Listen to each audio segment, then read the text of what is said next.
그냥 30평대가 한 15억이라고 그냥 생각하셔야 돼요. 어디를 하시더라도. 그냥 신축. 예, 지금 입주하는 아파트는 예전에 분양가가 결정됐거든요. 그래서 저렴합니다. 한 5, 6억대 있으시다 그러면 저는 쪽 보시는 게 좋고요. 네. 물론 이거는 갭으로 이제 사시든지 아니면 신생아 특례 같은 것도 가능하실 거예요. 9억대 같은 거 찾으실 수 있거든요.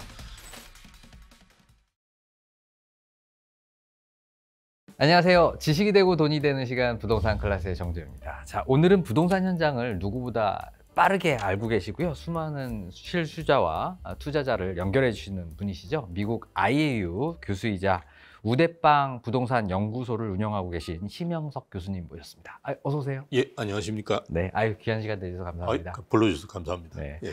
요즘 뭐 굉장히 많이 바쁘시죠? 예, 저번 달에 거의 최고 매출에 가까운 걸 기록했으니까요. 지금 거래가 상당히 많이 늘고 있다고 보시면 됩니다. 그럼 현장에서 이렇게 실수요자들이 좀 많이 움직이고 있는 건가요? 지금은 거의 다 실수요 시장이라고 보시면 됩니다. 이게 뭐 재작년부터 비슷하게 움직였는데요. 갭으로 사시는 분도 많지는 않았는데요. 최근에는 이제 지방에서 좀 사시거든요. 지방에서? 서울로? 그래서, 예, 맞습니다. 그게 확실히 늘었습니다. 뭐 그게 주는 아니고요. 베이비 부머에서 이제 그 MZ세대로 이제 부가 이전되고 있거든요. 근데 대부분의 MZ세대들이 서울에 있습니다. 그러다 보니까 그분들이 이제 결혼할 나이가 되니까 집을 사주는 이런 수요하고 겹쳐서 최근에는 뭐 한 2배 정도 는 거는 것 같아요. 지방 수요가. 그렇군요. 예. 어떻게 좀 대선이 끝나고 새 정부가 출범했잖아요. 예. 부동산 시장의 분위기는 좀 어떻게 좀 바뀌었나요? 아니면 계속 진행 중인가요? 이 변수가 사실은 정말 어디로 튈지 모르기 때문에 걱정을 많이 했는데 최근에는 이제 불확실성이 해소되는 측면에서 보는 것 같아요. 6월 달 끝나고 난 다음부터 또 움직이시는 분들도 계시고요. 특히나 이제 7월 달에 이제 스트레스 디해설 3단계 시행되니까요. 미리 좀 사시려고 하는 분들 수요도 있고 이러다 보니까 뭐 일단 불확실성이 해소됐다는 것 자체를 조금 긍정적으로 생각하시는 것 같아요. 그렇군요. 예. 강남 상구나 용산구 같은 경우에는 토지거래 허가구역으로 재지정됐잖아요. 예, 맞습니다. 그런데도 불구하고 지금 뭐 뉴스 기사에서는 거래량도 좀 늘고 있고 가격은 뭐 계속 오르고 있는 상황인 것 같은데 예. 실제 시장의 분위기는 어떤 거예요? 일단 살려고 하는 분들은 꽤 있는데요. 매물이 안 나옵니다. 그리고 기존에 있는 매물들도 그 매물 자체가 기존에 이제 최고가 거래된 것보다 높습니다. 심하게 높으면 2, 3억씩 높거든요. 네. 그럼에도 불구하고 팔려고 하는 분들이 계좌를 잘 안 내놓습니다. 지금 올해 뭐 서울에 안 들어오면 이제 못 들어온다 이런 제가 상담을 해보면 이제 그런 이야기까지 하시는 분이 계세요. 그래서 재작년 같은 경우가 이제 박연세일, 작년이 세일, 네. 지금 올해는 적정가? 이제 마지막 기회. 마지막 기회. 예, 그렇게 다들 느끼시고 계시기 때문에 조금 서두르는 그 느낌은 있고요. 서울 이제 아파트 거래 매매 거래량 같은 경우도 5,877건인가 거래됐거든요. 근데 네. 아직 뭐 20여일 정도 남았죠. 남았는데. 그렇다 그러면 한 7, 8천 건 정도 되니까요. 이게 그냥 실수요로만 해서 올해 이미 2월이니까 3월 달에 10,000건이 넘었잖아요. 그래서 작년하고 이제 평균적으로 보니까 지금 2배 수준으로 거래가 많이 되고 있는 상황입니다. 예. 네. 이게 어떻게 수도권으로 퍼져가고 있는 건가요? 아니면 서울만의 이런 움직임일 거라고 보시나요? 수도권은 일단 그 서울의 이제 강남 상구와 같은 지역이 있죠. 예, 과천이라든지 판교가 있기 때문에 그 지역을 중심으로 해서 빠르게 움직이는 걸로 알고 있고요. 물론 이게 이제 그 준신축이나 구축으로 가는 거는 조금 늦는데 그 신축 위주로 그리고 우리가 좋다고 하는 지역들 위주로 중심으로 해서 좀 움직이는 것 같고요. 저희가 이제 지점이 있는 쪽들을 물어보면 이제 금천이라든지 뭐 이런 지역들에서도 매수세는 상당히 좀 있다. 움직임이 강하지는 않지만 좀 뚜렷해지고 있다. 이렇게 보시는 게 맞는 것 같아요. 예. 서서히 이렇게 퍼져나가고 있는 거군요. 맞습니다.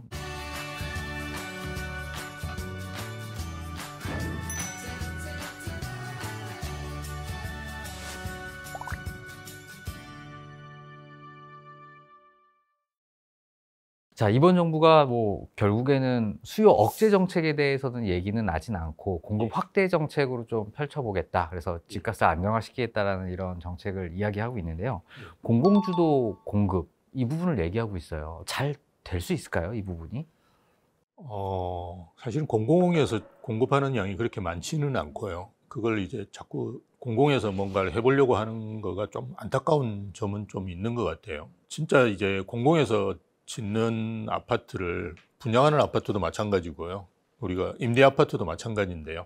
이걸 과연 수요자들이 원하느냐를 다시 좀 심각하게 고민을 먼저 하는 게 저는 좋을 것 같아요. 왜냐하면 지금 LH에서 그 공공임대주택 공실이 5만 채 정도 되거든요. 아, 그래요? 아이고, 예, 야, 그건 뭐 그렇군요. 공식으로 통계 발표된 내용입니다. 그리고 제가 알고 있기로 SH에서도 7천 채가 넘는 걸로 알고 있습니다. 예, SH는 대부분 서울에 가지고 서울에 있거든요. 있는데도, 네. 그리고 지방에도 잘 아시다시피 도시공사들이 대부분 있거든요. 그래서 다 치면 제가 판단하기로는 추정해 보면 한 10만 채 정도가 임대주택 공실이 있다라고 이제 추정해 볼 수 있는데요. 네.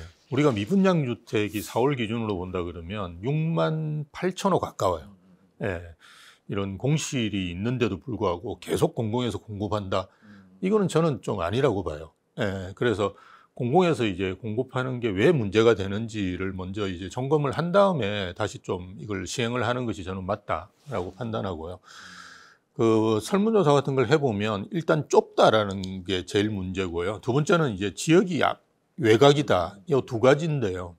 어떻게든 해소해야 되는데 사실은 갈수록 해소되기가 힘든 상황이거든요. 그렇다 그러면 뭐 두 채를 한 채로 만든다든지 그죠. 이런 뭔가 그렇게 된다 그러면 뭐 구조보강 들어가야 될 거고 뭐 다시 인허가 받아야 될 부분도 있을 거고요. 그래서 이런 걸 먼저 해결하고 난 다음에 공공임대 부분은 이제 고민하는 것이 좋지 않느냐는 생각이고요. 저는 제일 좋은 방향이 공공지원 민간임대주택이라고 있습니다. 우리가 지나가다 보면 뭐 롯데캐슬, 뭐 네. 레미안 이렇게 붙어 있는데 10년 전세 살고 맞습니다. 이제 분양으로 전해. 예, 맞습니다. 네. 그리고 주변 시세에 비해서 싸고 그리고 임대료도 뭐 올리지도 않고요. 말이 5%지 거의 대부분 뭐 2, 3%대에서 결정을 하거든요. 네. 왜냐하면 이걸 짓는 민간에서도 이게 운영 수익으로 이걸 뭐가 확보하려고 생각을 전혀 안 합니다. 어차피 나중에 10년 후에 분양을 해서 그죠. 이걸 확보하려고 하기 때문에 임대 수익에 대해서는 사실은 크게 생각을 안 하거든요. 대신에 이제 그 소비자들이 원하는 또 주택이고 이러니까 이런 데들은 보면 공실이 사실은 거의 없어요. 예, 그리고 서로 들어가려고 하고 그리고 평형들도 대부분 어차피 나중에 분양을 해야 되니까 20, 30평대로 만들어 놓을 수밖에 없는 상황이고 그래서 정부에서 굳이 지어가지고 그죠? 예, LH 분들이 한 채 지으면 뭐 1억 적자 그냥 짓는 순간 1억이라고 적자가 이야기할 정도로 이게 심각한 상황인데 그걸 굳이 지어가지고 할 필요 없이 이런 데다가 사실은 금융을 제공하고 그죠? 상당히 좋은 이제 임대주택을 확보할 수 있고 그게 나중에 또 분양으로 넘어간다 그러면 주택 공급에도 이제 기여할 수도 있는데요. 뭐 이런 걸 저는 늘리는 것이 많지 않을까. 이게 공공지원 뭐 10년 민간임대 같은 예. 경우에는 만약에 중간에 좀 나가고 싶은 분이 다른 분한테 그 지위를 좀 이렇게 그 당연히 양도할 가능합니다. 수 있죠? 예, 그럼 예. 그분은 10년 또 가는 건가요? 아니면 그분의 남은 기간 이렇게? 남은 기간이겠죠. 왜냐하면 그 10년 후에는 대부분 분양을 하려고 하거든요. 임대가 이제 운영 수익이 안 나는 거는 뭐 우리나라에서 대부분 그러니까요. 그래서 만약 5년을 사시고 나가면 그에 따라서 이제 뭐 그게 예, 지위를 양도받아서 그걸 거의 그대로 이제 받는 형태로 아마 하는 걸로 제가 알고 있습니다. 예, 제가 알고 있기로 공공지원이 아닌 이제 민간 임대들도 많이 있거든요. 그 중에 이제 그 말이 나온 김에 조심하셔야 될 거는 협동조합형이라고. 네네네. 이거는 우리가 지주택이라고 맞습니다. 불리는, 지주택이라고 생각하시면 되고요. 이거는 네. 그냥 안 하시는 게 좋습니다. 혹시 교수님 추천해 주실 만한 거 예. 좀 있을까요? 지금 혹시 좀 괜찮은. 서울에 저는 이제 저희 네. 지점이 있어가지고 자주 가는 금천구에도 보면 금천구. 롯데캐슬이 있거든요. 금천구청역 그쪽에 있는. 예, 맞습니다. 금천구청에서 멀지 않고요. 네네. 그래서 최근에 이제 1, 2, 3, 4단지 이렇게 그 롯데캐슬이 개발했는데요. 꼭 그 개봉역 쪽에도 보면 네. 아이파크몰이 들어가 있는데요. 네, 구치소 예, 그쪽에서 맞습니다. 개발했던. 거기도 지금 아이파크로 해가지고 분양, 임대를 하고 네네. 있는데요. 이케아 있어서 참 살기 맞습니다. 거기는 좋던데. 너무 이제 편의시설도 좋고 좀 서울 외곽이라는 게 좀 불편하긴 한데요. 그것만 제외하면 너무 좋습니다. 당첨만 되면 좋다는 거죠. 그렇죠. 그리고 제 생각에도 뭐 10년 이상 임대주택 사시는 건 별로 좋은 건 아니고요. 그 임대주택 사시는 기간만큼 또 벼락거지가 되시고 왜냐하면 집값이 자꾸 오르니까요. 올라가니까. 예, 네네. 그래서 적당한 수준에서 사시고 하시기에는 뭐 공공지원 민간 임대주택이 가장 적절하지 않을까. 분양으로 그리고 전환받을 수 있으니까. 그렇죠. 그죠? 나중에 안 되면 분양으로 전환받고 안 되면 뭐 중간에 이제 계속 뭐 그 금매 같은 걸 찾으신다든지 네네. 뭐 하셔가지고 움직이시면 되니까요. 예. 그렇군요. 좋은 정보를 또. 예. 알았습니다. 네. 그 요즘 또 신도시 재정비 관련된 이야기 좀 많이 나오잖아요. 예. 대통령께서 또 분당에 또 살고 계시니까 집이 있으니까 이 신도시 재개발에 대해서 굉장히 기대가 좀 많은 것 같더라고요. 실질적으로 좀 일기 신도시 좀 재개발 재건축이 좀 잘 진행될 것 같으시다고 보세요? 예, 뭐 사기 신도시까지 말씀을 하셨는데요. 네. 사기 신도시는 저는 뭐 안 하면 좋겠다. 네. 예, 삼기 이거는 신도시 대부분의 차라리. 전문가분들 이 사기 신도시는 정말 안 했으면 좋겠다. 음. 일단 땅도 없고요. 그걸 하는데 시간도 많이 걸릴 거예요. 그래서 지금 이제 집권하신 기간 동안에는 공급으로서 의미가 없다. 그래서 의미가 있는 건 딱 저는 두 가지라고 보거든요. 첫 번째는 삼기 신도시입니다. 이건 이미 본청약을 하고 있기 때문에 본청약이 그냥 그 분양이라고 생각하시면 되거든요. 그래서 근데 안타까운 거는 이게 시간이 우리가 예전에 생각했던 것보다 당연히 늦어지고 더 있습니다. 늦어졌죠. 예, 그래서 네. 그러니까 올해 2020년대 말에 그냥 입주하는 게 10,000세대 정도밖에 안 된다. 그는 전체적으로 보면 한 20만 세대 정도 되는 걸로 알고 있거든요. 그래서 이게 제대로만 공급된다 그러면 사실은 공급으로서의 의미가 있다라고 보고요. 그래서 이걸 뭐 빨리 땡길 수 있는 방법을 좀 고민하고 그다음에 저는 좀 용적률 같은 걸 좀 상향해서 좀 더 늘리는 것이 좋지 않은가. 네. 또 하나는 이제 도심의 정비 사업들을 지금 멈춰져 있거나 뭐 문제가 있는 데들이 있지 않습니까? 네네. 이런 데들 들어가서 디테일하게 이제 문제들을 해결할 수 있는 근데 그거가 지금 빨리 공급할 수 있는 그나마 이제 임기 내에 공급할 수 있는 거라고 보고요. 일기 신도시 선도지구도 이제 지정을 했는데요. 1차가 분당 같은 경우는 잘 아시다시피 지금 주민 반대로 대체주택지가 무산이 됐어요. 그래서 나머지 이제 5군데를 다시 해서 그 성남시에서 국토부에 이제 제출을 했는데요. 그린벨트입니다, 대부분이. 그러니까 뭐 국토부도 아주 난감한 거죠. 이걸 어떻게 할 수 있는 방법이 없거든요. 그린벨트를 해제하는 데만 제가 알고 있기로 거의 한 5년이 정상적으로 하면 5년이 걸리거든요. 그래서 이거는 지금 상당히 문제가 있다. 대체주택지를 확보하지 않으면 허용 정비 물량이라고 그래서 일단 선도지구 지정된 것도 몇천 세대씩 쪼개가지고 이제 이주를 시킬 거예요. 예, 그러면 2차 선도지구는 아마 네. 2030년 가더라도 지정되기가 힘들 거다. 그렇구나. 그래서 이것도 사실은 공급으로서의 의미가 없거든요. 그래서 지금은 상기 신도시하고 정비 사업을 좀 열심히 하는 것 외에는 방법이 없다. 네.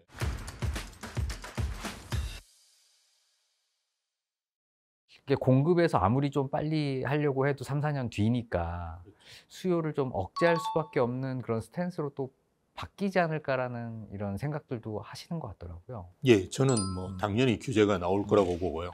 근데 이제 규제를 할 수 있는 거는 거의 다 했거든요. 지금 우리가 규제가 해제됐다고 생각하시는 분이 계신데 윤석열 정부 기간 동안 해제된 게 거의 없어요. 걸렸죠. 예, 그래서 그냥 유예시키거나 낮추는 정도였지 뭘 법을 바꾼 게 없거든요. 그래서 문재인 정부 때로 다시 돌아가는 상황이 나올 거다라고 저는 보고요. 제가 판단할 때는 투기과열지구라든지 조성대상 지역, 뭐 또 심하면 이제 토지거래 허가구역을 계속 지정해 나가는 방법 외에는 사실은 해결할 수 있는 방법이 없고요.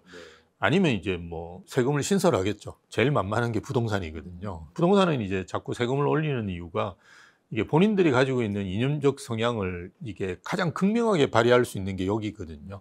본인들뿐만이 아니라 지지층들도 좋아할 거고요. 그래서 아마 부동산 관련된 세금은 저는 더 오를 거라고 보고요. 근데 일단은 그냥 공정시장 가입 비율이라든지 공시가 현실화율만 올리더라도 상당히 많이 거둘 수 있거든요. 그렇죠. 그걸 이제 올해는 할 음. 가능성이 있겠죠. 그다음에 이제 내년부터는 뭔가 새로 만들거나 뭐 종부세 같은 것도 원래는 이제 민주당하고 국민의힘에서 합의해서 결정을 한 거거든요. 근데 그거를 이제 바꾸고 뭐 이렇게 할 가능성도 저는 충분히 있다고 봅니다. 왜냐하면 기본소득을 해야 되거든요. 예, 그걸 하기 위해서는 자금이 필요한데 뭐 뽑아낼 수 있는 게 거의 없다. 예, 그렇게 보는 거죠. 그렇군요.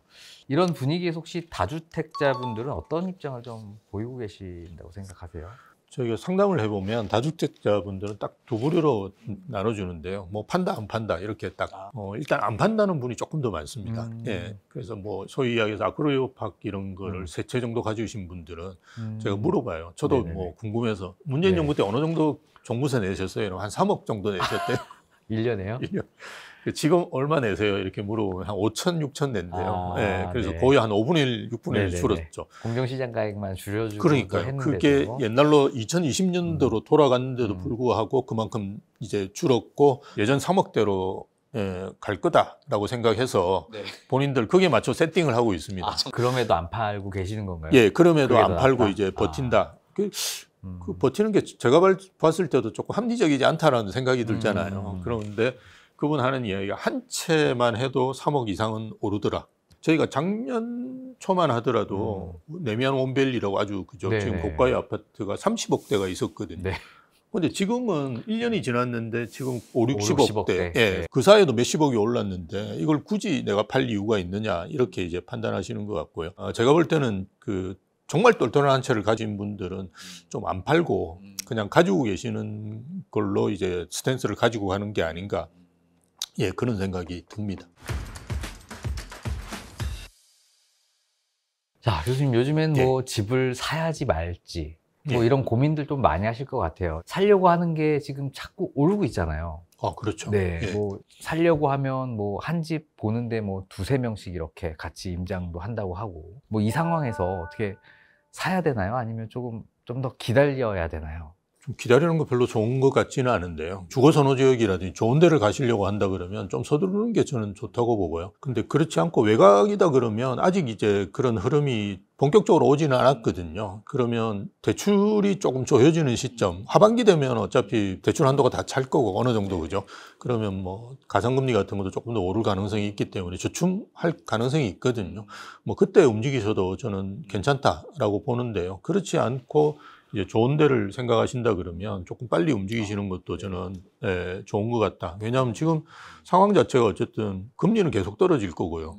뭐 지금 상황에서 금리를 올린다는 것은 우리나라 경제를 망가뜨릴 수가 있거든요. 그리고 저는 이제 민주당 정부가 들어서서 긍정적인 면도 있다고 봅니다. 어떤 부분이요? 왜냐하면 네. 일단 돈을 많이 풀 거거든요. 이건 추경만 하도 예, 맞습니다. 50조는 이게 보통이 아닙니다. 예전에 우리 코로나 왔을 때 제가 알고 있기로 추경이 30조 정도 됐는데도 분위기가 괜찮았었거든요. 네네. 풀었을 때는. 그래서 이게 뭐 잘못 풀리든 뭐 잘 풀리든 어쨌든 이게 풀리면 그 경기는 괜찮아집니다. 예, 그리고 경제 성장률 측면에서도 보면 뭐 그 민주당에서는 1% 이야기하지만 뭐 0몇 %든 어쨌든 오르거든요. 네. 그래서 분위기는 좋아집니다. 그래서 경기도 내수 경기가 어쨌든 반짝이든 뭐든 조금 윤석열 정부 때보다는 좋아질 가능성은 저는 있다라고 보고요.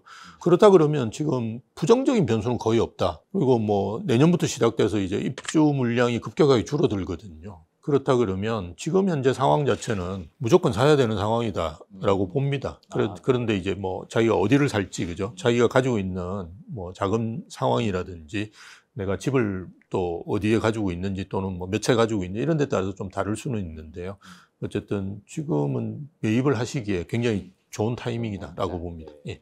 그래서 선호 지역은 지금 빨리 매입을 하고 약간 외곽 지역은 하반기에 그 대출 규제라든지 예, 맞습니다. 금융을 좀 조임으로 인해서 주춤될 때 조금 조정기에 한번 매수를 좀 검토해봐라. 뭐 이렇게 정리를 해보면 될까요? 예, 뭐 상승기라도 항상 이렇게 오르지만은 않거든요. 네, 중간에 한번 이렇게 덜컹덜컹 왔다 갔다 하니까. 하니까요. 그 좋은 시점을 딱 잘 잡으시면 저는 좋은 성과가 있을 거라고 봅니다.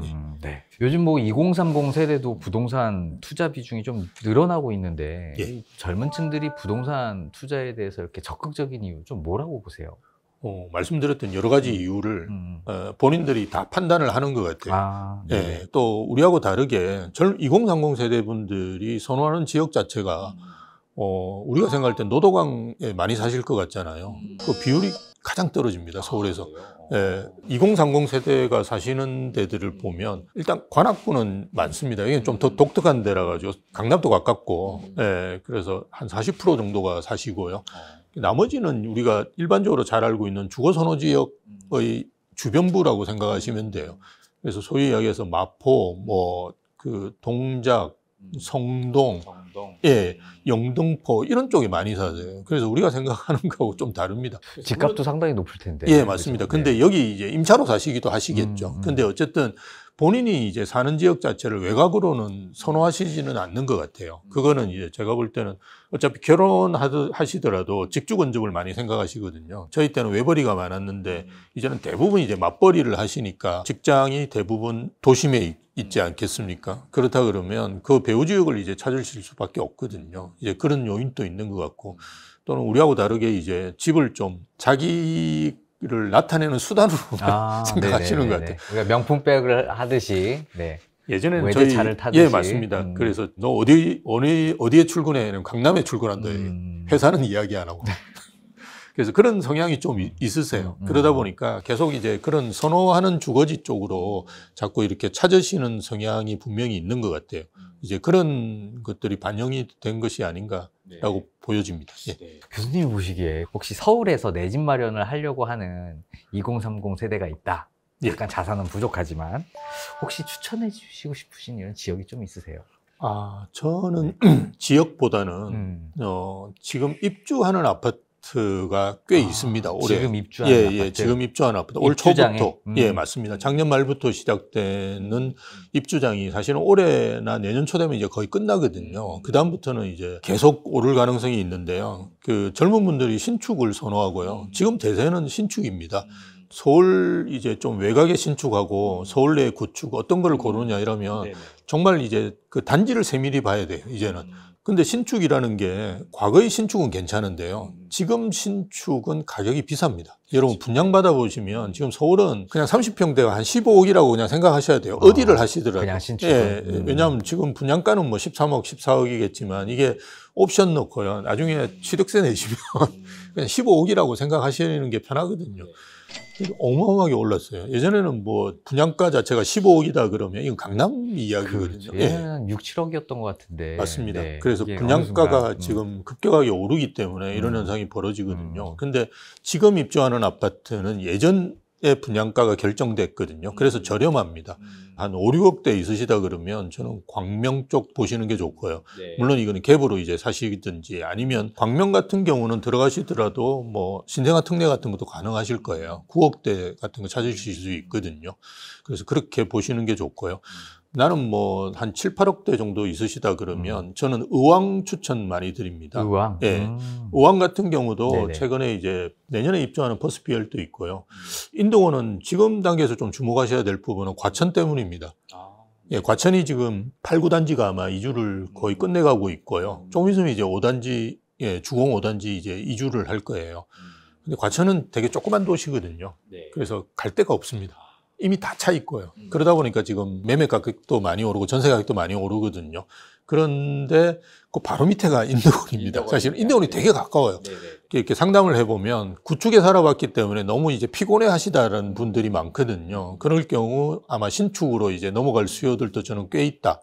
그리고 잘 아시다시피 이게 재건축 아파트 같은 경우는 그 대체주택이라고 해서 사도 괜찮아요. 네네네. 예, 사시더라도 이게 비과세가 비과세 특례가 가능. 예, 있어요. 맞습니다. 그래서 비과세 특례가 있기 때문에 여러 가지 조건으로 본다 그러면 인도원 쪽에 있는 아파트들이 예, 강세를 보일 가능성이 굉장히 있다. 네. 예, 그래서 인도원 자이 SK뷰 하나 뭐 퍼스피엘 이런 아파트들 같은 경우는 조금 저는 괜찮다라고 보거든요. 아니면 뭐 나는 10억대 정도가 있다 그러면 이문희경 뉴타운. 이문희경. 예, 그쪽 괜찮고요. 예, 이미 이제 그 라그란데는 입주가 네네. 끝났고요. 휘경 자이 디센시아인가 또 입주를 하고요.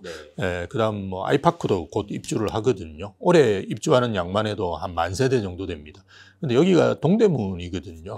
예, 그래서 바로 위에 있는 성북이라든지 뭐 노원이라든지 이런 데 비하면 엄청 상급지입니다. 그래서 지금 가격대가 뭐 12억, 13억 정도 할 거예요. 30평대가. 그래서 이 가격대로 이제 분양을 할 수가 없습니다. 예, 그렇다 그러면 안전마진이라고 저희가 이야기하는 그게 충분히 확보될 수 있는 가격대를 가지고 있거든요. 예, 그리고 주변 자체가 확연하게 바뀌니까 예, 저는 굉장히 매력적이고 아이파크는 아마 주상복합으로 제가 알고 있습니다. 그래서 여기 상가에 이제 상당히 많이 들어올 거예요. 그렇다 그러면 굳이 뭐 서론 아이파크 갈 필요 없거든요. 그 외곽으로. 예, 그래서 뭐 매력적인 부분이 충분히 있다라고 보고요. 나는 뭐 한 15억대 정도 가지고 있다 그러면 저는 이제 천호 뉴타운, 예, 천호 네. 뉴타운 괜찮습니다. 여기가 원래는 천호 텍사스라 그래가지고 별로 좋지 않은 동네였는데요. 네. 지금 가보시면 전혀 그렇지 그런 게 않습니다. 없죠. 예, 네. 그리고 천호역은 5호선하고 8호선 이제 더블 역세권이거든요. 한강도 또 바로 이용할 수 있고. 맞습니다. 네. 여기 핵심은 한강입니다. 그래서 대부분 뭐 한 15층 이상만 되면 여기 한강 조망이 가능해요. 아파트들이. 그래서 천호역 주변으로 아파트들이 들어오는데요. 여기가 현대백화점이 있고 이마트가 있습니다. 그래서 상권으로서는 되게 좋습니다. 대신에 이제 학교는 좀 부족합니다. 그래서 초등학생이 있거나 중학생, 고등학생 뭐 이런 게 된다 그러면 선호하기는 좀 그런데요. 그렇지 않고 뭐 요즘 딩크족도 많으니까요. 그런 분들이시다 그러면 괜찮은데요. 중흥 S클래스가 작년에 입주를 했고요.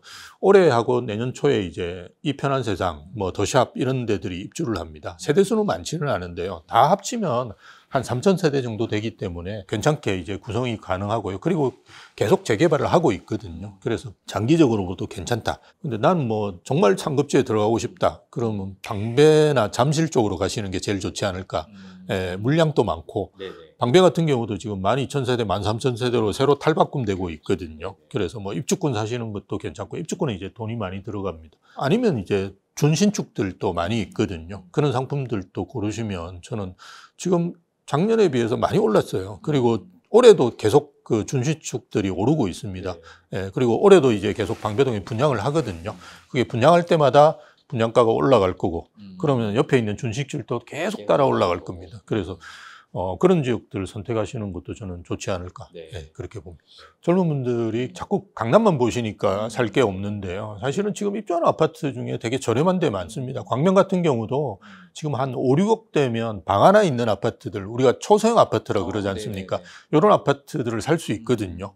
근데 저는 그냥 오피스텔이나 연립에 비하면 엄청 훨씬 이거는 나으시죠. 괜찮고, 왜냐하면 3,000세대 대단지 안에 있는 그런 아파트들은 좀 희귀하거든요. 그래서 또 요즘 뭐 대부분 혼자서 오래 사시지 않습니까? 그렇다 그러면 이런 아파트가 저는 곧 주목받을 거라고 보고요. 그래서 가격은 오르실 거예요. 안 되면 뭐 전세나 월세 주면 전월세도 굉장히 잘 나갑니다. 이런 아파트들은. 예.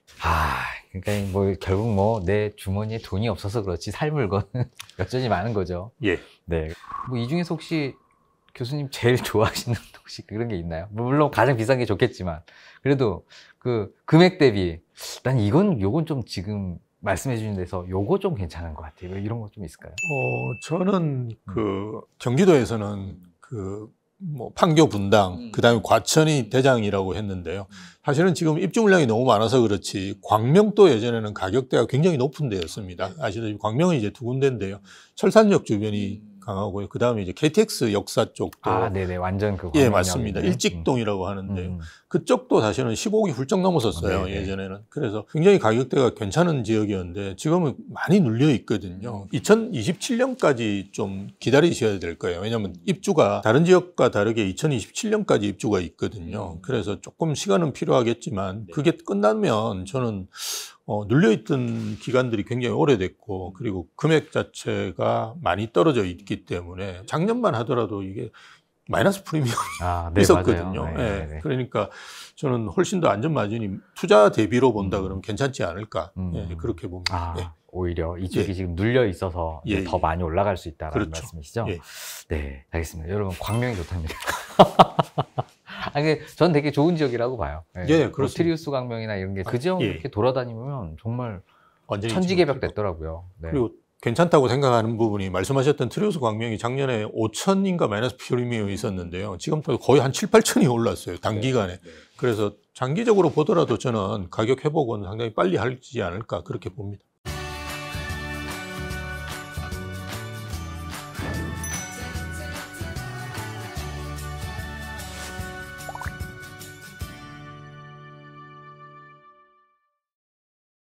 그럼 교수님이 예. 봤을 때 예. 서울에도 여전히 구축 아파트들은 아직까지도 뭐 15억이 안 되는데도 여전히 많거든요. 어떤 게 조금 나중에 괜찮을까요? 좀 장기간 봤을 때, 한 10년 정도 봤을 때. 예. 그럼 어차피 우리가 집을 사면 10년 보유하신다고 생각하고 고민하시는 게 좋은데요. 수도권 쪽은 딱 두 군데만 보시라고 말씀을 드리는데요. 반도체 라인이라고 해가지고 일자리가 있는 데는 분명히 찾으시면 좋고요. 예, 판교 분당부터 시작해가지고 그 경부 쪽입니다. 거기도 사실은 GTX라든지 이런 것들이 어느 정도 뚫려는 있는데요. 제가 이제 가끔씩 용인의 원산면이라고 가는데요. 용인의 원산면. 거기 이제 아버님 이제 산소가 있어서 가거든요. 네네. 가는데 거기가 이제 하이닉스가 네네네. 이제 공장을 짓고 있습니다. 한 네. 100만 평 되는 걸로 알고 있는데 네네. 갈 때마다 도로가 바뀝니다. 어마어마합니다.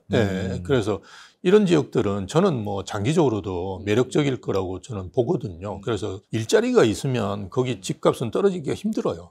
그래서 그런 쪽을 보시는 게 좋고요. 그 다음에는 이제 강남 접근성이거든요. 어쨌든 우리가 3도심이라 그러면 여의도, 광화문, 강남인데요. 제가 최근에 이제 부동산 시장을 보면 여의도와 광화문의 그 힘이 조금씩 줄어들고 있고요. 강남이 일극화되는 경향이 아주 뚜렷하게 나타나고 있습니다.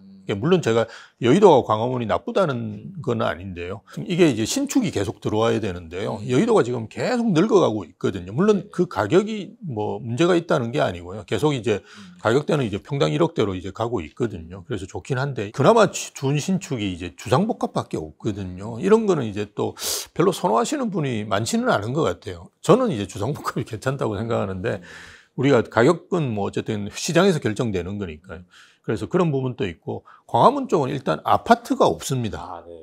아파트가 없습니다. 그러니까 이게 한계가 굉장히 있는 것 같아요. 그래서 강남 일극화로 지금 가고 있는 것이 아닌가라고 보고요. 그렇다 그러면 강남 접근성이 좋은 데를 찾아야 된다. 그런데 우리가 이제 접근한다는 건 빠르게 접근하는 걸 원하잖아요. 30분 이내 뭐 이렇게. 맞습니다. 그렇다 그러면 GTX나 아니면 뭐 신분당선도 저는 뭐 서울 주변 지역에서 빠르게 접근할 수 있는 노선이라고 보고요. 그런 노선 주변. 그러니까 GTX다 그러면 뭐 성남역이다 그러면 성남역 주변. 거기서 조금만 멀어져도 이제 가격이 안 오르거든요. 동탄역 같은 경우도 이제 GTX가 뚫리면서 가격대를 보면 동탄역에 딱 붙어 있는 아파트는 가격 흐름이 괜찮았고요. 그 동탄 쪽도 시범단지가 있거든요. 그 시범단지가 사실은 좀 크긴 커요. 크긴 크지만 거기는 가격이 롯데캐슬하고 차이가 굉장히 많이 났었어요. 그래서 지금 또 사실은 가격대가 회복이 힘든 상황입니다. 그래서 그런 걸 본다 그러면 여기서 그냥 가까울수록 괜찮다. 그래서 위쪽으로도 저는 마찬가지일 거라고 봐요. 뭐 파주 운정이다 그러면 운정중앙역에 딱 붙어 있는 주상복합. 그런 것들만. 그런 것들이 매력적이지 않을까. 그래서 그 두 가지 요소를 보시면서 판단하시는 게 좋지 않을까. 그렇게 봅니다. 그 아파트를 다들 선호하잖아요. 근데 이제 아파트로 변신할 만한 빌라, 재개발, 뭐 사업 시행 인가나 관처 이제 지난 안전한 거면 좋은데 이제 극초기의 빌라 이런 건 좀 어떤가요? 서울의 좀 주요 지역에 입지는 좋은데. 그런 걸 가지고 계신 분이 계세요. 보면 최근에 이제 모아타운 뭐 이런 것들 많이 했잖아요. 근데 뭐 제대로 진행되는 게 잘 없습니다. 저는 하지 말라고 이야기하는데요. 그런데 가지고 계신 분들 같은 경우는 제가 이제 상담하면서 이거는 그냥 증여를 하시라라고 이야기를 합니다. 왜냐하면 지금 가격이 싼데 나중에 가치가 굉장히 높아질 수 있거든요. 왜냐하면 저는 서울에 있는 뭐 그냥 연립이나 이런 것들은 나중에 아파트로 변할 가능성이 굉장히 높다. 왜냐하면 지금 이 공급 절벽 상황을 저는 이제 3년이라고 생각 안 하고요. 한 5년 더 길어질 수도 있다라고 보거든요. 왜냐하면 아파트가 예전에 우리 국토부 장관님이 말씀하셨듯이 빵이 아니기 때문에 이걸 만드는데 최소 5년 그리고 정상적으로는 10년이 걸린다고 보거든요. 근데 지금 우리가 다른 지역보다도 어쨌든 서울이 문제니까요. 서울의 아파트가 지금 공급이 안 되는 이유는 전임 박원순 시장 때문에 그런 거거든요. 그때 인허가를 특히나 뭐 재건축이라든지 재개발 사업에서 안 내줬거든요. 그러다 보니까 지금 문제가 생기는데 박원순 시장 재임 기간을 생각해 보시면 이게 10년입니다. 그러면 10년간 갈 거예요. 그렇다 그러면 서울에 있는 연립은 어떤 방식이든지 아파트로 만들어줄 가능성이 크다. 그렇다 근데 내가 살아있는 동안에 안 될 수도 있다. 그죠? 그렇다 그러면 자녀분한테 물려주시는 게 제일 좋아요. 그리고 싸고 지금 뭐 연립 이런 거는 언젠가는 된다. 특히나 이제 강남 주변에 보면 또 좋은 게 많이 있습니다. 강남은 이제 핵심적으로 될 수 있는 지역이 어디냐 그러면 삼성역 주변이 어쨌든 호재가 제일 많지 않습니까? 그런데 우리가 삼성중앙역이라고 조금만 위로 올라가 보면 연립이란 이런 게 새거가 많이 있어요. 그런데 저는 요런 것도 아파트로 바뀔 가능성이 있다라고 보거든요. 그래서 뭐 한 20년, 10년 됐다고 하더라도 어쨌든 자제분한테 사주시면 언젠가는 그게 뭐 몇십억이 되지 않을까. 그래서 그 부의 이전까지 생각하신다 그러면 뭐 그리고 사서 막 이런 걸 하시는 건 좀 부담될 수 있는데요. 내가 가지고 있다 그러면 지금은 그냥 증여할 시기다. 예, 그렇게 봅니다. 예. 어떻게 뭐 서울 역세권의 단독주택 이런 것도 괜찮나요? 예, 그것도 언젠가는 바뀌겠죠. 예, 언젠가는 바뀔 거고 서울 역세권의 단독주택인데 어느 정도 평수가 있다 그러면 아마 계속 누가 와가지고 집적거릴 거예요. 아, 개발하라고. 예, 예, 그렇죠. 네. 그런 거 몇 개 엮어가지고 뭐 할 거거든요. 분양할 그래서 수 있으니까. 예, 네네. 그 우리가 소위 집장사라고 그러는데 그런 분들이 한 몇 개 해가지고 연립 짓기도 하고 이러거든요. 그래서 그리고 연립이나 뭐 오피스텔 이런 부분들도 저는 뭐 규제 완화가 상당히 들어가지 않을까. 왜냐하면 6개월 내로 집을 지을 수 있거든요. 연립은.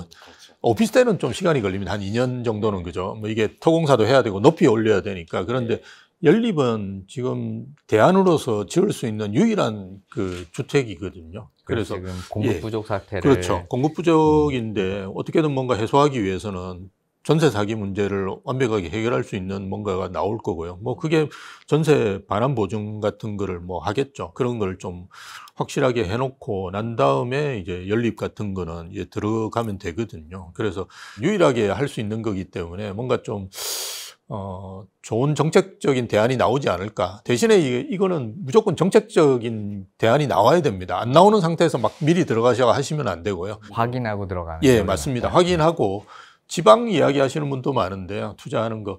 그것도 마찬가지입니다. 지금 단계에서 나와 있는 그 혜택으로는 혜택이 아니라 그냥 불편함을 해소해 주는 거거든요. 근데 지방에 들어갈 때는 혜택을 줘야 됩니다. 근데 예전에 뭐 5년 양도세 면제라든지 그죠? 뭔가 이런 것들이 저는 좀 쌓여가면서 어느 순간인가는 들어갈 시점이 나올 거라고 봅니다. 그때 들어가셔야 되지. 지금 들어가시는 거는 되게 위험하다. 예, 그렇게 봅니다. 예. 자, 교수님, 그러면 앞으로 부동산 시장이 하반기 그리고 내년에 좀 어떻게 진행될지 구독자분들이 굉장히 궁금해 하실 것 같아요. 저는 그 5, 6, 7월 정도까지도 그 시장은 괜찮을 거라고 봅니다. 괜찮다는 말이 이제 거래도 좀 늘어나고 그죠? 가격도 좀 오르지 않을까. 이제 민주당 정부에서 이제 어떻게 이제 반응을 하느냐에 따라 시장은 좀 달라질 거라고 보는데요. 대선 후보 기간 동안에는 건드리지 않겠다. 이게 그죠? 예, 가장 큰 이슈였던 것 같아요. 그래서 가만히 놔두겠구나. 이렇게 순진하게 생각하시는 분이 있을 것 같은데요. 저는 그렇지는 않을 거다. 왜냐하면 계속 오르는데 문제가 문재인 정부 때 제가 그 파리 대책 같은 경우는 그 당시에 이제 가장 많이 오르는 데가 노원구였어요. 예, 그런데도 이제 파리 대책이 나왔거든요. 근데 지금은 그때하고 다른 점이 뭐냐 그러면 제일 많이 오르는 데가 지금 강남입니다. 안타깝게도. 그래서 주 지지층에서 아니 야 뽑아줬더니만 강남만 좋아? 이 이야기 분명히 할 거거든요. 예, 그러면 그거를 정치적으로 그냥 묵살하고 가만히 있을 거냐? 저는 그거는 쉽지 않다고 봐요. 그래서 어떤 방식이든지 저는 규제가 나올 거라고 봅니다. 강남을 억누르는 이런 규제 정책이 나온다는 거죠. 근데 뭐 나올 게 있나요? 이미 다 나오지 않았나요? 그래서 아마 9월 정도에 보통 이제 저희가 정책을 예전에 보다 보면 그 추석 전에 많이 나옵니다. 그래서 나와서 이제 추석 때 내려갔는지 친지들이 만나가지고 야 이건 센데 뭐 이런 걸 이제 이야기하라고 그래서 이제 분위기를 바꾸려고 하거든요. 그래서 추석 전에 9월 정도에 나올 가능성이 크다라고 보고요. 일단 투기과열지구라든지 조성대상 지역은 확대할 가능성이 있다. 그걸 한 서너 군데만 묶더라도 어쨌든 그 주춤하거든요. 예전에 사례를 보면. 예, 그리고 조심하셔야 될 게 과천은 저는 거의 들어갈 거라고 봅니다. 과천. 그래서 네. 과천을 사시거나 과천에 계시는 분들은 나는 투기과열지구 지정될 거다라고 생각하고 올해 이제 하시려고 하는 걸 움직이시는 게 저는 좋다라고 보고요. 그 다음에 이제 세종 이런 데들도 위험하다고 볼 수 있죠. 갑자기 이제 그렇게 전환돼 가지고 막 오르고 있거든요. 근데 또 최근에 이제 집권하고 난 다음에 뭐 청와대 들어간다는 말씀을 하시니까 또 주춤하는 면도 있으니까요. 그 상황에 따라서 좀 다를 수는 있는데요. 지방도 한두 군데는 묶는 것이 그 효과가 있다. 그런 정책을 지금까지 써왔으니까요. 그리고 어쨌든 지금 오르고 있는 지역이 대부분 그 국평 기준으로 즉 전용 8사 기준으로 본다 그러면 한 20억 넘어선데 그 한강벨트 라인들이 움직이거든요. 그래서 예전에 이제 문재인 정부 때 15억 이상 아파트에 대해서 대출을 안 해줬거든요. 네. 예, 그런 대책들도 지금 핀셋으로 적용할 수 있는 대책이라고 저는 봅니다. 20억 이상 대출 맞습니다. 규제 20억. 뭐 이렇게. 그렇게 할 가능성도 있다라고 보고요. 결국엔 뭐 수요 억제 정책이 필연적으로 나올 수밖에 없을 예, 거다. 수요 정책이 필연적으로 나올 수밖에 없는데 저는 이제 제일 관심사가 네. 어쨌든 토지를 9월까지 연기시켜 놨거든요. 그래서 이걸 이제 어떻게 하느냐인데 이거는 정부에서 하는 게 아니고요. 서울시에서 결정하는 겁니다. 서울시 입김이 제일 큽니다. 물론 서울 지역은 아마 오세훈 시장과 협의를 할 건데요. 이걸 계속 두기는 좀 부담될 가능성이 있다라고 네, 저는 봅니다. 너무 과도하다. 예, 맞습니다. 이 규제는 정말 전 세계에서 찾아보기 힘들고요. 이 규제가 어떤 거냐 그러면 내가 아파트에 들어가는데 집에 들어가는데 구청장의 허가를 받고 들어가는 거거든요. 이런 제도를 가지고 있는 사회주의 국가도 없거든요. 그래서 정말 강력한 규제인데 서울에 있는 아파트 중에 한 20%, 30%가 적용이 됩니다. 그래서 이거는 좀 과하다. 예, 그래서 동별 전환을 할 가능성이 저는 높다. 조금 그걸 완화시키는, 그렇다고 해서 해제하는 거는 정말 또 폭발할 가능성이 있거든요. 조금 핀셋으로 지정하지 않을까. 예, 그렇게 만약 한다 그러면 9월 달에 이제 규제가 나오면 조금 주춤하겠죠. 그리고 하반기로 갈수록 대출도 제대로 안 해줄 거고요. 뭐 그런 상황이 된다 그러면 하반기에는 이제 또 주춤하지 않을까라는 생각이 들고요. 그런데 이게 오래 가기는 힘들어요. 한 3개월 가면 저는 이제 다시 또 상승 동력이 생길 거라고 보고요. 올해 하반기부터 조금 꿈틀을 할 거고요. 내년 되면 다시 또 그 대출 규제, 대출이 이제 다시 세팅이 되잖아요, 한도가. 네, 그러면 또 은행에서는 열심히 영업을 하거든요. 그래서 또 내년 상반기 때는 오를 거고요. 그런데 내년에 또 큰 그 이슈가 있습니다. 그 양도세 중과 배제된 게 5월 9일까지로 예, 배제되어 있는데요. 이걸 민주당 정부에서는 저는 뭐 다시 양도세 중과로 갈 거라고 봅니다. 뭔가 시장도 불안하니까요.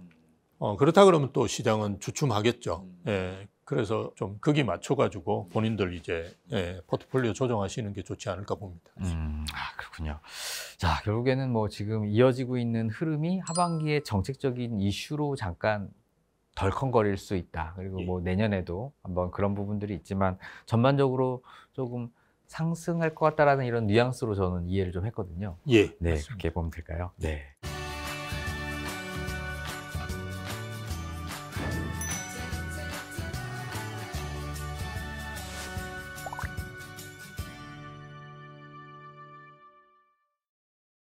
자, 지금 뭐 재건축, 재개발 아파트들이 정말 좀 꿈틀거리고 있는 것 같아요. 예. 그리고 또 한편으로 또 제초한 이슈들이 좀 있죠. 재건축 초과이익 환수제를 폐지를 안 하는 쪽으로 거의 이제 결정이 되고 있는데 이런 재건축 재개발 시장 지금이라도 들어가는 게 좋나요? 아니면 좀 기다려보는 게 낫나요? 지금은 재건축 재개발 시장 괜찮죠. 예, 그 대신에 이제 사셔야 될 게 확실한 거는 이제 강남에 있는 거라든지 이런 거는 진행이 되겠죠. 그러니까 내가 5억 분담금을 내더라도 10억 오를 수 있는 데는 분명히 하거든요. 그렇지 않은 지역이라도 상당히 진행된데 우리가 보통 뭐 조합 설립하고 사업시행인가하고 관리처분인가 뭐 요 크게 세 개로 볼 수 있는데요. 사업시행인가라는 개념은 더 이상 되돌리기 힘들 거거든요. 예, 그리고 사업시행인가 받은 단지가 진행 안 되는 경우는 저는 거의 못 본 것 같아요. 그래서 사업시행인가 이후의 단지들 같은 경우는 저는 뭐 들어가셔도 큰 무방하다. 대신에 이제 어쨌든 그 마진들은 분명히 안전 마진들은 있는 것 같아요. 주변에 이제 신축 아파트가 이제 뭐 평당 1억 하는데 여전히 뭐 7, 8천 대 머물고 있는 데들은 있거든요. 그래서 분담금하고 이제 계산을 해보시고 들어가시는 게 저는 좋다라고 보고요. 나는 강남 재건축 무조건 관심이 많다라고 오셔가지고 상담하시는 분들 계시거든요. 그런 경우는 저는 이제 추천드리는 게 좀 큰 평수를 사시라. 30평, 40평, 50평 이렇게 있는 데 중에 보면 평당가가 가장 낮은 거는 50평대입니다. 예, 50평대. 오히려 대형 평수가 예, 대형 평수가 낮습니다. 그 이유는 이게 제가 판단하기로는 좋은 땅인데 나쁜 건물이 크게 있거든요. 그래서 그런 요소가 적용한 것이 아닌가라는 생각인데요. 그리고 앞으로 이제 재건축되었을 때 이게 어느 정도 될 거냐를 다 예상하고 이렇게 해야 되는데 그렇지 않고 조금 싼 데를 찾으시거든요. 일단은 그러다 보니까 20평, 30평대로 들어가시는 것 같아요. 근데 조금 여유가 있다 그러면 가격 차이가 크지 않기 때문에 50평대도 저는 괜찮다. 이를테면 뭐 20평, 30평대는 거의 평당 1억 가까이 가고 있는데 50평대는 40억 안 하는 데들이 많이 있습니다. 이제 그런 데들을 사시면 어차피 50억 되거든요. 예, 물론 이제 분담금 같은 게 꽤 나오겠죠. 나오는데 분담금이 부담되시면 40평대로 넘어가시면 되거든요. 요즘은 이렇게 줄여서 넘어가시는 네네. 분들도 꽤 오히려 계십니다. 분담금 안 내고. 예, 두 분밖에 안 계신데 50평, 40평 또 부담되시거든요. 사실은. 그래서 30평에 사셔도 예, 무방하니까요. 뭐 그렇게 본인의 포지션을 또 하시면 되기 때문에 저는 뭐 그 재건축 아파트 같은 경우는 지금 안전마진도 있고 하기 때문에 사업 진행됐거나 아니면 확실하거나 아니면 뭐 선택하실 때 뭐 좀 좋은 아파트를 틈새를 고르고 들어가신다 그러면 여전히 매력적이다라고 봅니다. 예. 네, 그렇군요. 자, 이번에 한번 전세 시장 한번 여쭤보고 싶어요. 예. 실은 뭐 전세 시장이라는 게 실수요의 정확한 바로미터잖아요. 지금 서울 같은 경우에는 오히려 전세 상승률보다 매매 상승률이 진짜 더 높이 올라가고 있는데 이 전세 과연 좀 어떻게 될 것 같으세요? 오름세가 지속될 것 같으세요? 아니면 조금 주춤할 것 같으세요? 그 사실은 우리 정 박사님하고 저 전세하고 월세만 가지고도 진짜 1시간 동안 이야기할 정도로 이게 진짜 골치 아픈 주제인데요. 굉장히 심각한 주제입니다. 근데 지금 전세 가격이 굉장히 낮게 오르고 있습니다. 그래서 오해를 하시는 경우가 많은데요. 지금 전세가 왜 낮게 가격이 나오느냐 그러면 전세가 월세로 굉장히 많이 전환되고 있습니다. 예. 그래서 실제로 월세가 되고 있는 것이 제가 예전에 예상했던 것보다 더 빠르게 진행되고 있다. 그거는 왜 그러냐 그러면 정부도 사실은 전세를 별로 좋아하는 것 같지는 않고요. 왜냐하면 대출 규제가 나오면 제일 먼저 규제하는 게 유주택자에 대한 규제와 전세 대출 규제를 하거든요. 임차인도 전세 사기 때문에 월세 선호하고요. 특히나 요즘 20, 30대 분들은 우리가 깔고 앉아 있다고 그러죠. 전세는. 깔고 앉아 있는 거를 잘 이해를 못 하세요. 예, 그리고 그거가 있으면 내가 코인 하면 더 버는데 이런 분도 계시고 하니까 별로 안 좋아하시는데 그나마 좋아했던 분이 임대인이었는데요. 지금은 임대인분들도 별로 안 좋아하세요. 그 두 가지 요건 때문입니다. 임차인한테 굽신거리기도 너무 싫다 이제. 예. 임차인의 횡포가 굉장히 심합니다. 또 하나의 요인은 최근에 월세 운영 수익률이 괜찮습니다. 한 2.5%에서 3% 사이에 나옵니다. 네, 월세가는 정말 많이 올라가고 예, 있더라고요. 맞습니다. 예전에 상상을 못하게 많이 나오고 있거든요. 그래서 10억 아파트가 월세가 200 나오거든요. 계속 이제 월세로 조금씩만 전환을 시키더라도 나중에 노후 대비가 필요가 없거든요. 400만 원 월세가 나오는데 무슨 노후 대비가 필요하겠습니까? 그래서 임대인들도 이제는 월세를 굉장히 선호합니다. 그래서 지금은 굉장히 월세화로 빠르게 가고 있거든요. 그러면 앞으로 시장이 어떻게 될 거냐 굉장히 조심스럽긴 합니다. 저도 여기에 대해서 굉장히 좀 스터디를 좀 해봐야 되는데요. 저는 집값이 상당히 안정되는데 효과가 있을 거다. 왜냐하면 지금 현재 수익률이라는 건 전세에서 월세 수익률이거든요. 그래서 2.5% 정도 나온다고 보시면 됩니다. 왜냐하면 전세는 그냥 매매의 한 반 정도 되니까요. 네, 전세 전환율이 예, 맞습니다. 그러니까. 그런데 앞으로는 이제 매매에 대한 걸로 갈 겁니다. 그래서 월세는 더 오를 거예요, 당연히. 근데 우리가 5%다 그러면 20억 아파트일 경우에 한 600만 원이 나와야 되거든요. 이렇게까지 갈 수 있느냐? 외국은 가 있습니다. 다 이렇게 다 가 있습니다. 그렇게 여러분들 미국의 뉴욕에 가셔가지고 방 하나 월세가 되면 한 400만 원 나와요. 그래서 이미 그렇게 가 있습니다. 근데 그게 당연하다고 생각하고요. 거기는 또 소득이 상당히 높지 않습니까? 2, 3억씩 벌거든요. 신입 직원들도. 그러다 보니까 이제 가능한데요. 우리는 상당히 힘들 거다. 그러면 어느 선에서 한계가 있을 거다. 그러면 계속 가격이 그죠? 오르기는 어려울 거다. 그러면 전세는 어떻게 남을 거냐? 저는 굉장히 고급 임차로 남을 거라고 봐요. 네. 왜냐하면 찾는 사람은 많은데 여전히 이제 전세가 월세에 비해서 월세가 더 오르고 이렇다 그러면 월세에 비해서 전세는 가성비가 있거든요. 그래서 그래서 전세를 살고 싶어 하는 수요가 있는데 이제 매물이 없거든요. 그러다 보면 전세 가격은 또 계속 오를 거다. 전세가 아주 고급화하게 남고 아파트 가격은 조금 안정되는 형태. 이렇게 가지 않을까 저는 조심스럽게 봅니다. 이제 입주 물량도 좀 줄어든다고 하니까 예. 이런 전세 시장이 조금 어떻게 좀 요동칠 가능성은 좀 있지 않을까 이런 우려도 또 하시는 분들이 좀 계시긴 하더라고요. 예, 지금은 월세로 전환되는 게 많기 때문인데 이게 뭐 어느 정도 수준으로 가다가 또 우리가 이제 전월세 전환율과 전세 대출하고 그죠? 그 가격 차이에 따라서 또 움직이시거든요. 그래서 다시 또 전세로 이렇게 몰려오실 수도 있거든요. 그리고 정부에서 이제 어느 정도 전세 보증보험 같은 것들을 제대로 이제 정비를 하고 뭐 이렇게 한다 그러면 그렇게 될 가능성도 있다고 봅니다. 그러면 전세 가격은 상당히 많이 오를 수가 있습니다. 저는 뭐 그 걱정을 많이 하고 있고요. 이건 뭐 임대차 입법 생겼을 때부터 나왔던 이야기고요. 4년치 전세를 그냥 올리는 거거든요. 그 임대인 입장에서 임대인이 무슨 뭐 이런 말씀드리면 또 그 댓글 이상하게 많이 걸릴 건데요. 흙 파서 장사하는 것도 아니고 자기 그 가지고 있는 자산의 수익률은 생각을 하거든요. 그렇다 그러면 당연히 그걸 높일 가능성이 있습니다. 그렇다 그러면 뭐 두 가지 영향이 있겠죠. 뭐 전세가격이 오르기 때문에 굉장히 그걸로 인한 피해를 보시는 전세입자나 월세입자가 있을 수 있고요. 또 하나는 이제 너무 오르면 당연히 매매로 돌아섭니다. 예, 그래서 지금 뭐 잘 아시다시피 우리가 토제 그냥 한 달간 딱 해제만 했는데도 갑자기 10,000호가 넘게 거래되듯이 이제 그분들은 우리가 이야기하는 관망 수요가 아니거든요. 대기 수요입니다. 그러니까 딱 기다리고 있다. 모든 아파트들을 다 봤어요.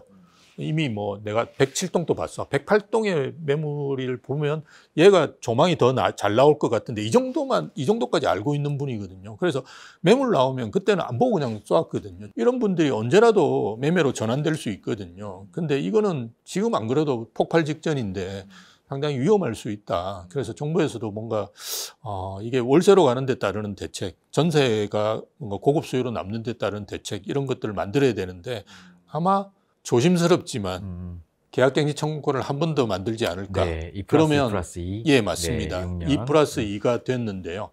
예전에 이제 무한 청구권을 이야기했었고요. 맞아요. 네. 그 10년을 이야기했고요. 그것도 별로 반응이 안 좋았거든요.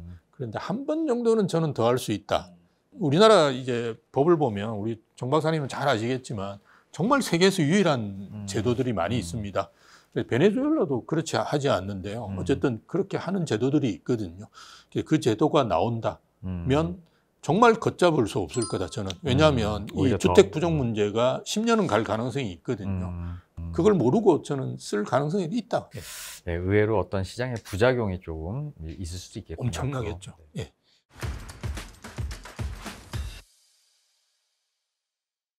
그럼 이제 앞으로 이제 부동산 시장을 조금 뒤흔들 만한 이런 어떤 핵심 변수, 교수님 좀 어느 걸 좀 주로 좀 보세요? 거의 대부분은 상수로 가고 있고요. 왜냐하면 입주 물량 같은 경우는 제가 말씀드렸듯이 10년간 아마 나올 가능성이 거의 없을 거예요. 그게 이제 내년부터 시작합니다. 네. 이게 분양을 해서 입주하는 데까지 요즘 한 4년 걸리거든요. 네. 안전에 대한 규제, 환경에 대한 규제, 그래서 이걸 뭐 빨리빨리 진행할 수 없는 상황이기 때문에 저는 공급 문제는 심각할 거다라고 보거든요. 그런 상황에서 상수로 이제 작용을 할 거고요. 금리 이런 것도 저는 하향 안정화되는 거는 상수다라고 봅니다. 이게 말씀드렸듯이 그 우리 주택이나 부동산 시장 때문에 그런 건 아니고요. 지금 경기가 안 좋은데 이걸 그냥 할 수 있는 방법이 돈 뿌리고 금리 낮추는 거 외에는 방법이 없거든요. 뭐 정부에서 뭘 만들 수 있는 게 아니니까요. 그래서 그런 걸 계속 쓸 거다. 그래서 실제로 한국은행 총재께서 올해 한 2번 가까이 할 거다. 대신에 1%는 기대하지 마라 라는 말씀을 하셨거든요. 그래서 한 2%까지는 내려갈 거다. 그러면 가상금리를 아무리 올리더라도 3%, 예, 그래 3% 네. 중반대가 될 거거든요. 그러면 예전에 그 작년에 사실은 3% 초반대 그 금리가 나왔었어요. 그걸 이제 드립다 그냥 가상금리를 올려놓은 상황인데요. 그것들을 올리더라도 이제는 무리일 거다. 그러면 이제 뭐 완전 상수로 작용하지 않겠습니까? 그래서 그런 두 가지 변수가 저는 개념 큰데 또 뭐 정부의 대출 규제 같은 건 나올 수 있겠죠. 그래서 뭐 이런 금리가 인하되는 상황하고 대출 규제하고 이렇게 뭐 힘겨루기를 하지 않을까. 뭐 그에 따라서 이제 부동산 시장들이 왔다 갔다 하는데 기본적으로는 상반기에는 좋을 거고 하반기로 갈수록 대출 규제라는 게 어차피 적용될 수밖에 없는 상황이니까 이게 2023년부터 계속 그래 왔거든요. 그래서 뭐 올해도 비슷할 것 같고요. 뭐 내년에도 마찬가지가 되지 않을까 뭐 그렇게 봅니다. 예. 네, 그렇군요. 결국 뭐 앞으로 이제 시장이 어떻게 될지 좀 계속 눈여겨봐야 될 것 같은데요. 뭐 마지막으로 좀 교수님 좀 저희 구독자분들께 앞으로 예상치 못한 이런 어떤 정책들이 나왔을 때 우리가 어떤 마음으로 어떻게 좀 대처해야 될지 좋은 말씀 한번 좀 부탁드리겠습니다. 예, 그 시장이 이기는 정부는 없었습니다. 그러니까 시장에 이제 부동산을 잡기 위해서 들어왔던 어떤 정책도 효과가 있었던 게 없습니다. 그래서 아마 이 정부에서도 비슷한 정책을 쓰겠지만 뭐 효과는 없을 거예요. 그걸 기대하시면서 한 5년, 3년씩 계속 기다려 오신 분들이 계신데요. 그로 인한 이제 본인들 자산 상황을 생각해 보시면, 물론 제가 이제 뭐 이렇게 몇 채씩 사시라 이런 이야기를 드리는 게 아니고, 우리가 뭐 집 한 채라도 가지고 있는 게 지금 현재 자산 시장에서는 굉장히 중요한 거거든요. 제가 뭐 미국이나 이런 데서도 보면 자산을 포트폴리오를 구성하거나 자산 관리를 하는데 핵심은 뭐냐 그러면 일단 집을 사라. 그러니까 오렌 버핏이라는 이런 분들도 일단 집은 사라. 그 다음에 너가 뭐 주식 투자를 하든 부동산 투자를 하든 하라는 이야기거든요. 그래서 최근에 이제 젊은 분들 보면 이제 집은 안 사고 이제 다른 걸 먼저 하시는 분들도 꽤 있으신 것 같아요. 그래서 다행히 이제 돈을 벌어가 오셔가지고 집 사는 분도 계시고 아니고 뭐 날린 분도 계시고 이러는데요. 근데 일단은 집은 사시고 그 다음에 이제 그 금융 상품이라든지 이런 것들을 고려해 보시는 것이 저는 맞는 것이 아닌가. 대신에 이제 계속 저희가 오늘 계속 이야기해 왔듯이 그죠. 그런 상품을 사시는 게 좋다. 좋은 게 많이 올라갑니다, 최근에는. 그래서 그런 차원에서 하시면 좋지 않을까 싶습니다. 예. 네, 감사합니다. 오늘도 좀 귀한 시간 이렇게 내주셔서 너무 감사하고요. 자, 오늘은 이제 우대빵 부동산 연구소 심영석 교수님을 모시고 새 정부 출범 이후에 부동산 시장 분위기와 앞으로 시장 전망에 대해서 들어보는 시간을 가졌습니다. 오늘 영상이 좋으셨다면 구독, 좋아요, 알림 설정 부탁드리고요. 다음에도 더욱 좋은 영상으로 찾아뵙도록 하겠습니다. 감사합니다. 예, 감사합니다.